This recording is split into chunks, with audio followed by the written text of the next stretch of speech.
Basin এর উপরে পা তুলে উজু করা যাবে কিনা? নামাজ পড়ার মধ্যে হাত দিয়ে মাথা চুলকায় বা যে কোনো জায়গায় হাত দেয়, সেটা করলে কি নামাজ হবে? আল্লাহ তার অসুস্থতা আমাকে দিয়ে তাকে সুস্থ করে দাও, এরকম দোয়া করা যায় আছে কি না? চাকুরিতে বিশেষ কোনো দিবস পালন করা বাধ্যতামূলক করা হলে করণীয় কি? বনসাইয়ের ক্ষেত্রে তো ন্যাচারাল আকৃতিতে বিকৃত করা হয় এবং গাছের স্বাভাবিক বৃদ্ধিকে বাধাগ্রস্ত করা হয়, তাই এটা করা কি উচিত হবে? পাকা চুল তোলা যাবে কি না? মেয়েরা হিজাবের উপর সেজদা করলে তা হয় না, এ বিষয়ে আমাকে একটু জানলে উপকৃত হতাম। আর্টিফিশিয়াল মেহেদি লাগালে অজু হবে কিনা, বিষয়টি স্পষ্ট করে বললেই উপকৃত হব।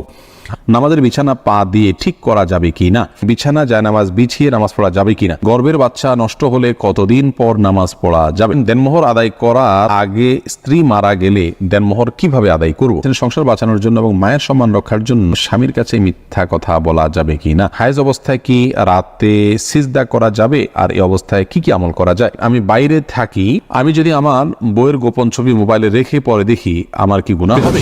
আপনাদের যে সমস্ত প্রশ্ন ইতিমধ্যে আমাদের কাছে চলে এসেছে, আমরা সে সমস্ত প্রশ্ন উত্তর দেয়া শুরু করছি ইনশাআল্লাহ। কিংকর্তব্য বিমূল অধ্যয়নে আইডি থেকে আপনি জানতে চেয়েছেন, আল্লাহ তার অসুস্থতা আমাকে দিয়ে তাকে সুস্থ করে দাও, এরকম দোয়া করা যায় আছে কি না? যদি কেউ এরকম দোয়া করেন তাহলে ইসলাম শরীয়তের দৃষ্টিকোণ থেকে এটি একটি ভুল দোয়া, এই দোয়া করা যাবে না। কারণ নিজে ক্ষতিগ্রস্ত হওয়ার বা অকল্যাণের দোয়া করা, যেটাকে আমরা বদদোয়া বলি, এটা নিজের জন্যও করা জায়েজ নয়, গুনাহের কাজ। বুখারী মুসলিম একযোগে বর্ণনা করেছেন, নবী সাল্লাল্লাহু আলাইহি ওয়াসাল্লাম বলেছেন, ইয়া আইয়ুহান নাস লা তাতামান্নাউ লিকাল আদু, তোমরা শত্রুর মুখোমুখি হওয়ার আকাঙ্ক্ষা আল্লাহ তাআলার কাছে পেশ করো না। ওয়াসআলুল্লাহাল আফিয়াহ, এবং আল্লাহ তাআলার কাছে তোমরা আফিয়ত এবং শান্তি এটা সবসময় প্রার্থনা করবে, কামনা করবে। এবং আরেকটি হাদিসে আসা যে রাসূলুল্লাহ আকরাম সাল্লাল্লাহু আলাইহি ওয়াসাল্লামের কাছে এক ব্যক্তি, তার সামনে এক ব্যক্তি এরকম দোয়া করছিলেন যে, আল্লাহ আপনি আমাকে যা শাস্তি দেওয়ার দুনিয়াতে দিয়ে দেন, আখিরাতে শাস্তি দিবেন না। আল্লাহ রাব্বুল আলামিন এর কাছে এই দোয়া করার পর নবী সাল্লাল্লাহু আলাইহি ওয়াসাল্লাম বলেছেন, তুমি এই দোয়া ভুল দোয়া করেছো, কারণ আল্লাহ তাআলা তোমাকে যদি দুনিয়াতে শাস্তি দেন তাহলে সেটি তুমি সহ্য করতে পারবে না। অতএব তোমার এই দোয়াটা ভুল, নিজের জন্য ক্ষতির কোনো দোয়া করা জায়েজ নয়। তুমি বরং এরকম দোয়া করো, রব্বানা আতিনা ফিদ দুনিয়া হাসানাহ ওয়া ফিল আখিরাতি হাসানাহ। তো এই শিক্ষা নবী সাল্লাল্লাহু আলাইহি ওয়াসাল্লাম শিক্ষা তাকে দিয়েছেন। এই সমস্ত হাদিসের আলোকে আল্লামা সফিউর রহমান ওয়ারফুর রাহিমাহুল্লাহ বলেছেন যে এর মাধ্যমে প্রমাণিত হয় যে কেউ বদদোয়া করলে, নিজের জন্য যদি কেউ বদদোয়া করেন তাহলে সেক্ষেত্রে সেটি জায়েজ নয়। অতএব আল্লাহ অমুককে আপনি অসুস্থতা দিয়েছেন, সেটা আমাকে দিয়ে তাকে সুস্থ করে দেন, এ দোয়াটা ভুল দোয়া। আমরা এভাবে বলবো, আল্লাহ তাকে আপনি সুস্থ করে দেন। আল্লাহ রাব্বুল আলামিন অনেক বেশি রহিম, আল্লাহ তাআলা তাকে সুস্থ করতে হলে তার অসুস্থ কাউকে দিতে হবে, এরকম কোনো বিষয় নয়। অতএব আমি নিজে কেন বিপদ ডেকে আনবো বা আমার কেন ক্ষতি চাইবো? আমি তো আল্লাহ তাআলার অনুগ্রহে সুস্থ আছি, তার সুস্থতা আমি কামনা করবো, ইনশাআল্লাহ তার মাধ্যমে আমি সওয়াব লাভ করবো এবং তাকে আল্লাহ তাআলা সুস্থতা দান করবেন, সেই সুধারণা আল্লাহর প্রতি আমরা রাখবো ইনশাআল্লাহ বিইذنিল্লাহ। এরপরে প্রশ্ন করছেন সাদিয়া মাহজাবিন, আপনি জানতে চেয়েছেন আর্টিফিশিয়াল মেহেদি লাগালে অজু হবে কিনা, বিষয়টি স্পষ্ট করে বললেই উপকৃত হব। আর্টিফিশিয়াল মেহেদি লাগালে অজু হবে কিনা এ বিষয়ে আমাদের একটি উত্তর এর আগে আমরা করেছি। সে উত্তর আমরা বলেছি যে আর্টিফিশিয়াল মেহেদিতে ব্যবহার করার পর যদি আমাদের ত্বকের উপর আলাদা কোনো স্তর পড়ে যায়, যেটি পরবর্তীতে খসে পড়ে, তাহলে সেই ক্ষেত্রে সেই রকম মেহেদি ব্যবহার করলে অজু হবে না। এবং তার কারণ হিসেবে আমরা বলেছিলাম যে যেহেতু একটা স্তর পড়ে যায়, তার উপরে পানি যায়, অতএব ওযু হচ্ছে না, বিষয়টি এরকম। কিন্তু এ বিষয়ে আমরা বিভিন্ন ভাইদের সহযোগিতায় আরও গভীরভাবে পর্যালোচনা করার সুযোগ পেয়েছি এবং তার মাধ্যমে আমরা জানতে পেরেছি যে আমাদের আগের দেয়া উত্তরটি সঠিক ছিল না, যার কারণে আমাদের আগের দেয়া উত্তরটি আমরা প্রত্যাহার করে নিচ্ছি এবং নতুন করে আমরা বলছি যে আর্টিফিশিয়াল মেহেদি ব্যবহার করলে ইনশাআল্লাহ ওযু হবে। আর্টিফিশিয়াল মেহেদি ব্যবহার করার পর আমাদের যে ত্বকের উপর থেকে খসে পড়তে দেখি আমরা, এটা আসলে মেহেদি নয়। এ বিষয়ে সংশ্লিষ্ট বিশেষজ্ঞগণ এবং বিভিন্ন ওলামা একরাম যারা অনুসন্ধান করেছেন, তাদের বক্তব্য, তাদের আর্টিকেল এবং তাদের অনুসন্ধানের রিপোর্টগুলো পর্যালোচনা করার পর আমাদের কাছে পরিষ্কার হয়েছে যে মূলত আর্টিফিশিয়াল মেহেদিতে যে কেমিক্যাল দেওয়া হয়, সেই কেমিক্যালের কারণে অ্যাসিড টাইপ কিছু থাকে, এগুলোর কারণে মূলত আমাদের চামড়ায় যেখানে একটু বেশি পড়ে সেই অংশটাতে চামড়া আসলে খসে পড়ে যায়।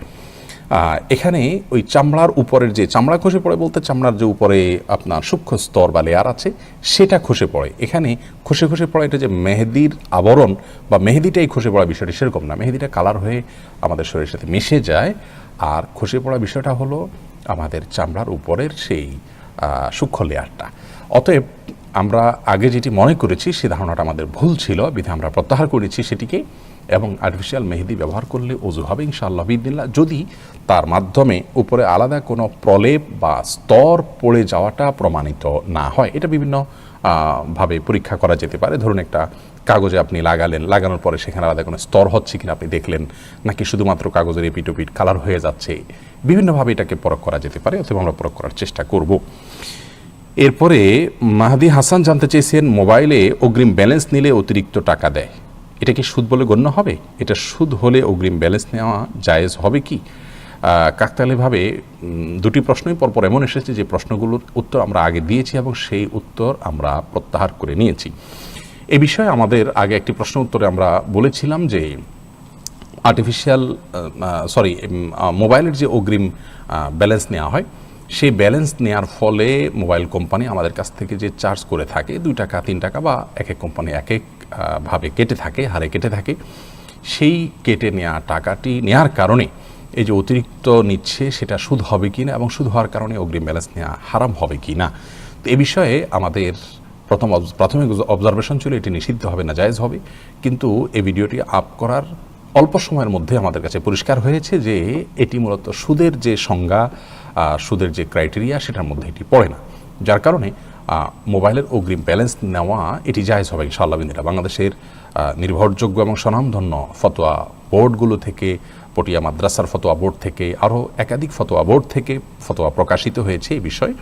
সেগুলো পর্যালোচনা করার পর আমরা নিশ্চিত হয়েছি যে অগ্রিম ব্যালেন্স নেওয়া এটা সুদের মধ্যে পড়বে না। শেখ মোহাম্মদ সাল্লাহ মজিদ হাফিজাহুল্লাহ ইসলাম QA-তে এক প্রশ্ন উত্তর একই কথা বলেছেন।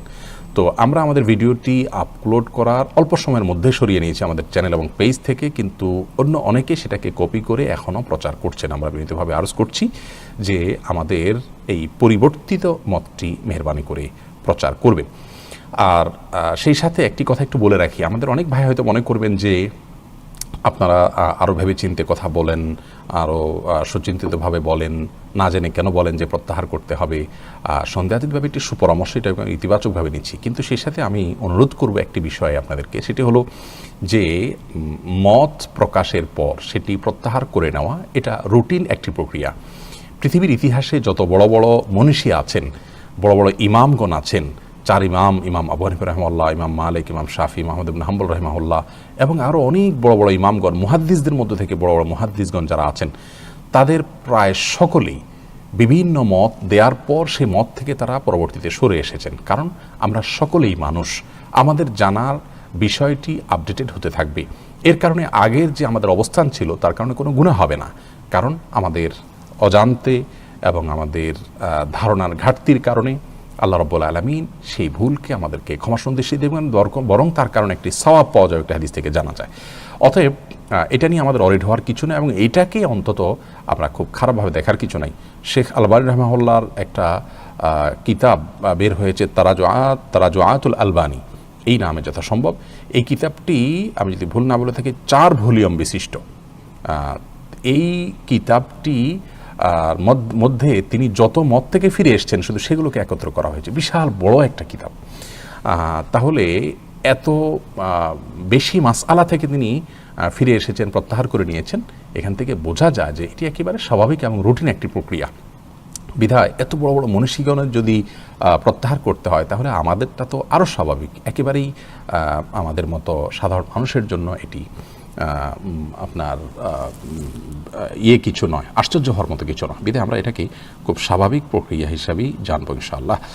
জান্নাতুল নাইম জানতে চেয়েছেন, হায়েজ অবস্থায় কি রাতে সিজদা করা যাবে, আর এই অবস্থায় কি কি আমল করা যায়? মাসিক অবস্থায় মেয়েরা সিজদা দিবেন না, 5 ওয়াক্ত নামাজ পড়বেন না, বা কোনো নামাজ পড়বেন না, কোরআন স্পর্শ করবেন না, এবং তওয়াফ করবেন না, এছাড়া রোজা রাখবেন না, স্বামী সহবাস করবেন না, এছাড়া যে কোনো কাজ তারা করছেন, দোয়া, দুরূদ, ইস্তেগফার, আল্লাহর কাছে প্রার্থনা, ইসলাম বই পুস্তক পড়ায়, সব কাজগুলো তারা করতে পারবেন, কোনো সমস্যা নেই। আল মুজাহিদ জানতে চেয়েছেন, বাসায় সালাত আদায় করার সময় আমার পোষা বিড়াল সামনে এসে বসে থাকে, এতে সালাত হবে কিনা? জি আল মুজাহিদ ভাই, কোনো অসুবিধা নেই, পোষা বিড়াল যদি সামনে এসে বসে থাকে আপনার সালাত আদায় হয়ে যাবে। প্রিশিলা আহমেদ আপনি জানতে চেয়েছেন, সংসার বাঁচানোর জন্য এবং মায়ের সম্মান রক্ষার জন্য স্বামীর কাছে মিথ্যা কথা বলা যাবে কি না? সংসার বাঁচানোর জন্য যদি হয় তাহলে কথা ঘুরিয়ে বলবেন, সরাসরি মিথ্যা না হলে মিথ্যা মিথ্যা কথাটাকেই এমনভাবে বলবেন যে সত্যি মিথ্যা দুটি সম্ভাবনা আছে, একটু ঘুরিয়ে বলবেন, তাহলে সেটি জায়েজ হবে, কোনো অসুবিধা নেই। আর তাছাড়া স্বামী স্ত্রী একে অন্যের সাথে মিথ্যা কথা বলতে পারে তাদের প্রশংসামূলক বা সংসার রক্ষার জন্য যদি একান্ত বাধ্য হন, তবে আবারও বলছি ঘুরিয়ে বলবেন, সরাসরি মিথ্যা নয়। আব্দুল মান্নান জানতে চেয়েছেন, আমি বাইরে থাকি, আমি যদি আমার বইয়ের গোপন ছবি মোবাইলে রেখে পরে দেখি আমার কি গুনাহ হবে? না ভাই, আপনার স্ত্রীর একান্তের বা আপনার একান্ত মুহূর্তের ছবি বা যে কোনো ধরনের ছবি ভিডিও আপনার কাছে থাকলে সেটা আপনি দেখতে পারেন গোপনে, কোনো অসুবিধা নেই, এতে আপনার কোনো গুনাহ হবে না। তবে মনে রাখতে হবে যে এতে তার প্রাইভেসি যাতে লঙ্ঘন না হয়, অর্থাৎ অন্য কারোর নাগালে যেন এটি চলে না যায়, সেজন্য প্রোফাইল লক দিয়ে বা বিভিন্নভাবে সেটিকে আপনার নিরাপদে সংরক্ষণ করতে হবে। আপনি দেখতে পারেন, কোনো অসুবিধা নেই। এরপরে এমডি আমিরুল ইসলাম জানতে চেয়েছেন, কাজী ছাড়া দুজন যদি কালিমা পড়ে বিয়ে করে বিবাহ হবে কিনা? দুজন যদি একজন প্রস্তাব করেন আর একজন প্রস্তাব গ্রহণ করেন এবং দুজন সাক্ষী উপস্থিত থাকে, মহানা নির্ধারণ করা থাকে, অভিভাবকদের সম্মতি থাকে, কোনো অসুবিধা নেই, বিয়ে হয়ে যাবে। যদিও ছেলেদের, প্রাপ্তবয়স্ক ছেলের জন্য অভিভাবকের সম্মতি কারোর মধ্যে শর্ত নয়, প্রাপ্তবয়স্ক মেয়েদের ব্যাপারে অভিভাবকের সম্মতিকে শর্ত করেছেন অনেক উলামায়ে কেরাম, যদি ইমাম আবু হানিফার মাযহাব অনুযায়ী সেটি শর্ত নয়। তো বিবাহের মৌলিক শর্ত হলো তাদের উভয়ের প্রস্তাব এবং সম্মতি, দুজন সাক্ষী শুনবেন, পুরুষ সাক্ষী শুনবেন এবং মহানা নির্ধারণ করবে, সেগুলো থাকলে বিয়ে হয়ে যাবে। কাজী এটা বিয়ের জন্য আবশ্যক নয়, কাজী ছাড়াও বিয়ে হতে পারে। আব্দুল্লাহ আল মামুন জানতে চেয়েছেন, অন্তরে কুচিন্তা আসে এবং আমলের ইয়া আসে, আমাকে পরামর্শ দেন প্লিজ। কুচিন্তা এবং খারাপ চিন্তা ভাবনা এগুলো দূর করার জন্য বেশ কয়েকটি ভিডিও আমাদের আছে, সেগুলো দেখে নেবেন ইনশাআল্লাহ। আপনি বাজে কোনো চিন্তা আসলে বাম দিকে থুতু ফেলে 3 বার আমানতু বিল্লাহি ওয়া রাসূলিহি এটা পড়বেন। সেই সাথে আল্লাহ তাআলার কাছে দোয়া করবেন, পানাহ চাইবেন, আল্লাহুম্মা জাআল ওয়াসাওয়িসা কলবি খাশিয়াতাক, আল্লাহ আমার অন্তরের কুমন্ত্রণাগুলোকে আপনার ভয় দিয়ে আপনি পরিবর্তন করে দিন। এভাবে আল্লাহর কাছে দোয়া করতে পারেন, নিজের ভাষায় আপনি বলতে পারেন। সেই সাথে আপনার আল্লাহকে নিয়ে যদি বাজে চিন্তা আসে, তার জন্য আলাদা কিছু পরামর্শ আছে, আমাদের ভিডিওতে দেখে নেবেন। ইয়া আসলে সমস্ত আমলকে লুকিয়ে করার চেষ্টা করবেন, এই প্রবণতা আপনার মধ্যে থাকলে এবং এই কসরত আপনি কিছুদিন করলে ইনশাআল্লাহ রিয়া দূর হয়ে যাবে। রেবা তরফদার আপনি জানতে চেয়েছেন, কুড়িয়ে পাওয়া নবজাতক শিশু নিজ সন্তানের মতো প্রতিপালনের ক্ষেত্রে তার পিতামাতার নাম কি নিজেদেরটাই ব্যবহার করতে পারবো, নইলে তার স্কুলে ভর্তি আইডি বিভিন্ন ক্ষেত্রে সমস্যা দেখা দিবে, সমাজে সে তো প্রতিটি ক্ষেত্রে হেয় প্রতিপন্ন হবে। খুবই চিন্তা আছে, আশা করি সঠিক নির্দেশনা পাবো।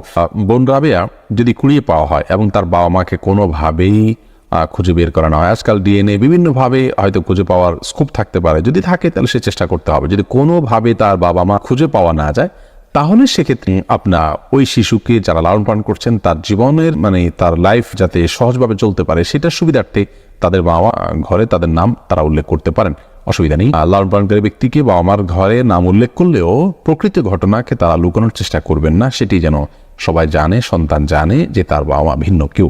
বাকি তার সুবিধার দিকে লক্ষ্য করে রূপক অর্থে নিজেদেরকে বাবা মা হিসাবে পেশ করতে পারেন, অথবা আপনি নামাজ আছেন সে বুঝতে না পারে, এরকম যদি হয় তাহলে এটাকে আমলে কাসির বলা হয়। এরকম আমলে কাসিরগুলো নামাজ হবে না। আর যদি হাইয়া আছে নামাজের। আলামিন হোসেন জানতে চেয়েছেন, গর্ভের বাচ্চা নষ্ট হলে কতদিন পর নামাজ পড়া যাবে? গর্ভের বাচ্চা যদি নষ্ট হয়ে যায় এবং রক্ত ব্লিডিং হতে থাকে, নেফাস হতে থাকে যেটাকে বলা হয়, সেটা হলে সর্বোচ্চ 40 দিন পর্যন্ত তিনি নামাজ থেকে বিরত থাকবেন, তারপর নামাজ পড়তে হবে ব্লিডিং থাকলেও। আর যদি ব্লিডিংটা তার আগে বন্ধ হয়ে যায় 20-25 দিন 30 দিনের মাথায়, তাহলে যখন বন্ধ হবে তখন দেখবেন নামাজ শুরু করবেন। এরপরে এমডি নূর আলম জিকু আপনি জানতে চেয়েছেন, মেয়েরা ফর্সা হওয়ার জন্য কোনো ক্রিম নিতে পারবে কি না? নিজের সৌন্দর্যকে, নিজের প্রকৃত রঙকে লুকানোর জন্য যদি এরকম কোনো ক্রিম ব্যবহার করে বিয়ের সুবিধার জন্য, যাতে মানুষ ফর্সা দেখে বিয়ে করে, পরবর্তী দেখবে যে পুরো শরীর কালো, এরকম করলে প্রতারণা হবে, সেজন্য এটা নাজায়েজ হবে, হারাম হবে।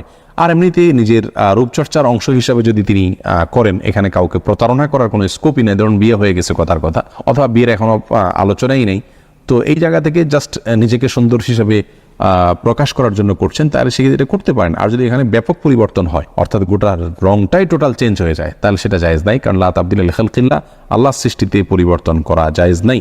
আলেয়া খানম জানতে চেয়েছেন, বিছানা জায়নামাজ বিছিয়ে নামাজ পড়া যাবে কিনা? বিছানা জায়নামাজ বিছিয়ে নামাজ পড়া যাবে, কোনো অসুবিধা নেই। যারা জানতে চেয়েছেন, বেসিংয়ের উপরে পা তুলে উজু করা যাবে কিনা? হ্যাঁ বোন, বেসিংয়ের উপরে পা তুলে আপনি উজু করতে পারেন, কোনো অসুবিধা নেই, যদি আপনি পড়ে যাওয়ার রিস্ক না থাকে বা নিচে পানি পড়ে অন্যদের পরিবেশ নষ্ট না হয় বা সেটা মুছে দিয়ে আপনি করতে পারেন, তাহলে করতে পারেন, কোনো অসুবিধা নেই। তবে পাবলিক প্লেসে এরকমটি না করা উচিত যদি বিকল্প কোনো ব্যবস্থা থাকে, কারণ সেটি দৃষ্টিকটু এবং অনেক সময় সতর লঙ্ঘন হতে পারে বা দেখতে খারাপ দেখা যেতে পারে, অন্যের অধিকার ব্যাপারটা সেখানে থাকে, তো সেজন্য এমনটি না করা উচিত পাবলিক প্লেসে। তাসলিমা আক্তার জানতেছেন, নামাজের বিছানা পা দিয়ে ঠিক করা যাবে কি না? নামাজের বিছানা পা দিয়ে ঠিক করতে কোনো অসুবিধা নেই। তাহিদুল ইসলাম পলাশ জানতে চেয়েছেন, নামাজ পড়ার মধ্যে হাত দিয়ে মাথা চুলকায় বা যে কোনো জায়গায় হাত দেয়, সেটা করলে কি নামাজ হবে? হালকা যদি চুলকায় নামাজ হয়ে যাবে, কোনো অসুবিধা নেই, বা হালকা একটু হাত দিলে সমস্যা নেই। কিন্তু এত বেশি চুলকালো, ধরুন 2 হাত ছেড়ে দিয়ে আপনি খুব আরামসে এমনভাবে চুলকালেন যে একজন সাধারণ মানুষ বাহির থেকে আপনাকে দেখে আপনি কি নামাজে আছেন কিনা সেটা নিয়ে তার সন্দেহ হয়। রূপ আছে, আপনি সেই রকম ইয়ের মধ্যেই আছেন, নামাজের অবস্থার মধ্যেই আপনি আছেন, বোঝা যায় যে আপনি নামাজে আছেন। সে অবস্থা বজায় রেখে ধরুন হাতে একটা বাধা আছে, আরেকটা দিয়ে হালকা একটু চুলকালেন, মানুষ দেখলে বুঝতে পারতেছে যে আপনি নামাজে আছেন, আপনার ভাবভঙ্গি বাধাটা বোঝা যাচ্ছে। এরকম যদি হয় তাহলে এইটুকু চুলকালে কোনো অসুবিধা হবে না, জায়েজ হবে। এবারে মানসুর আলী জানতে চেয়েছেন, দেনমোহর আদায় করার আগে স্ত্রী মারা গেলে দেনমোহর কিভাবে আদায় করুন? দেনমোহর করার আগেই যদি স্ত্রী মারা যান, আল্লাহ মাফ করুন, তাহলে এটা তো স্ত্রীর পাওনা ছিল। এটি আপনি স্ত্রীর ওয়ারিস যারা, তাদের মধ্যে যার যতটুকু প্রাপ্য আছে সে হারে বন্টন করে দিতে পারেন, অথবা তার পক্ষ থেকে আল্লাহ রাস্তা দান করে দিলেন, যেন সব তিনি পেয়ে যান। নীলুফার ইয়াসমিন মাইশা আপনি জানতে চেয়েছেন, সম্প্রতি একটা মাদ্রাসায় পড়া বোনের কাছ থেকে শুনেছি মেয়েরা হিজাবের উপর সেজদা করলে তা হয় না। এ বিষয়ে আমাকে একটু জানলে উপকৃত হতাম। বোন, এটি ভুল কথা। যদি কেউ বলে থাকেন যে হিজাবের উপর সেজদা করলে সেজদা হবে না, কপালের উপরে হিজাব থাকলে সেখানে সেজদা করলে সেজদা আদায় হবে, কোনো অসুবিধা নেই। কোথাও নিষেধ নেই করা দিয়েছে যে কপালের উপরে কাপড় থাকলে সেজদা হবে না। তবে মুখমণ্ডল ঢেকে সেজদা করা উচিত নয় সাধারণ অবস্থায়। যেখানে অন্য কোনো পরপুরুষ নেই সেখানে আপনি মুখমণ্ডল না ঢেকে ওটা খুলে সেজদা করতে হবে। হাদিসে স্পষ্টভাবে মুখমণ্ডল ঢেকে সেজদা করার পর নিষেধাজ্ঞা রয়েছে। সাইফুর রহমান সিয়াম জানতে চেয়েছেন, পাকা চুল তোলা যাবে কি না? পাকা চুল আপনার একটা বা দুইটা হয়, সেটা তোলা উচিত নয়। কোনো কোনো হাদিসে সেটি নিষিদ্ধ রয়েছে। বিশেষ করে নিজের বয়স লুকানোর জন্য অনেকেই কাজটি করে থাকেন, এটি না করাই উচিত। এরপরে প্রশ্ন করছেন ফাতেমা বিলকিস, আপনি জানতে চেয়েছেন, চাকুরিতে বিশেষ কোনো দিবস পালন করা বাধ্যতামূলক করা হলে করণীয় কি? চাকুরিতে যদি কোনো বিশেষ দিবস আপনাকে পালন করতে হয়, যে দিবস পালন করাকে শরীয়ত সমর্থন করে না, এরকম যদি কিছু হয়, তাহলে সেই ক্ষেত্রে আপনি বাধ্যতামূলকভাবে সেটি পালন করার কারণে ইনশাআল্লাহ বিদিনিল্লাহ আপনি গুনাহগার হবেন না। কারণ আল্লাহ রাব্বুল আলামিন কোরআনে কারিমে বলেছেন, লা ইউকাল্লিফুল্লাহু নাফসান ইল্লা উসআহা, কোনো মানুষকে আল্লাহ রাব্বুল আলামিন তার সাধ্যের বাইরে কোনো কিছু চাপিয়ে দেন না। কোরআনে কারিমের অন্য জায়গায় আল্লাহ রাব্বুল আলামিন হারাম খাদ্যের তালিকা বলতে গিয়ে একটা পর্যায়ে বলেছেন, ইল্লা মাল তুরিরতুম, তবে তোমরা যদি কোনো কিছুতে বাধ্য হয়ে পড়ো, অর্থাৎ নিরুপায় হয়ে পড়ো, তোমাদের আসলে আর করার আর কিছু না থাকে, তাহলে সেক্ষেত্রে তোমার জন্য অনন্য উপায় হিসাবে জায়েজ হবে। তো চাকরি করতে গিয়ে যদি আপনি আসলে এই চাকরি ছাড়া আপাতত দৃষ্টিতে আপনার জন্য ভালো কোনো বিকল্প নেই, এবং আপনি চাইলেও যেখানে যাবেন কম বেশ এ ধরনের বিষয়গুলো এড়ানোর সুযোগ নাই, যদি সমাজ এরকম পর্যায়ে চলে যায়, তাহলে সেক্ষেত্রে আপনি বাধ্যতামূলক করার কারণে এবং আপনি সেই নিষিদ্ধ কাজের প্রতি আপনার সন্তুষ্টি না থাকার কারণে ইনশাআল্লাহ বিদিনিল্লাহ আল্লাহ তাআলা আপনাকে গুনাহগার করবেন না। ফিরোজ দেওয়ান জানতে চেয়েছেন, বনসাইয়ের ক্ষেত্রে তো ন্যাচারাল আকৃতিতে বিকৃত করা হয় এবং গাছের স্বাভাবিক বৃদ্ধিকে বাধাগ্রস্ত করা হয়, তাই এটা করা কি উচিত হবে? এ বিষয়ে আমরা আমাদের আগের ভিডিওতে বিস্তারিত বলার চেষ্টা করেছি বনসাই সম্পর্কে।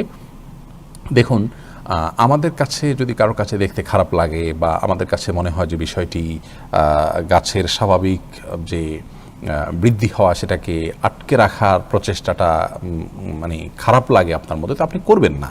কিন্তু আমরা এটাকে নিষিদ্ধ বলতে হলে শরীয়তের নির্দেশনা থেকে নিষিদ্ধ হওয়ার কোনো প্রমাণ আমাদের কাছে থাকতে হবে, সেটা ছাড়া তো আমরা নিষিদ্ধ করতে পারি না। আল্লাহ বলেছেন কোরআনে কারিমে, লিমা তুহাররিমু মা আহাল্লাল্লাহু লাক, যেটা আল্লাহ রাব্বুল আলামিন তোমার জন্য হালাল রেখেছেন সেটা তুমি কেন হারাম করছো? অর্থাৎ আল্লাহ তাআলা, আমরা আগেই বলেছি যে আল্লাহ স্তফিল আশিয়া আলিবাহা, জগতে যত কিছু সৃষ্টি করেছেন সবগুলো আমাদের জন্য মুবাহ রেখেছেন, শুধু যেগুলো নিষেধ করেছেন সেগুলো ছাড়া। এবং কোনো কিছু আছে যেগুলোকে নীতিমালার মাধ্যমে মৌলিক কোনো নীতির আওতায় আল্লাহ তাআলা নিষেধ করেছেন। তো এই গাছের স্বাভাবিক বৃদ্ধি যদি বন্ধ করে রাখা হয়, তাহলে সেক্ষেত্রে আপনার শরীয়তের কোনো বিধান লঙ্ঘন হচ্ছে এবং কোনো আয়াত বা হাদিসের খেলাফ হচ্ছে, এরকম কোনো কিছু যেহেতু প্রমাণিত নয়, এই জন্য এটি আমাদের বক্তব্য নয়, বরং এটি আরও অন্যান্য ওলামা ইকরাম ওলামা ইকরামের বক্তব্যের খোলাসা যে এটি হারাম হওয়ার কোনো কারণ নেই। আল্লাহু আ'লাম বিস-সাওয়াব। ফারহান আহমদ জানতে চেয়েছেন, মোবাইলে অগ্রিম ব্যালেন্স নেওয়ার পর ঋণ অপরিশোধিত অবস্থায় মারা গেলে কি গুনাহ হবে? এক্ষেত্রে ওয়ারিসদের করণীয় আছে কি?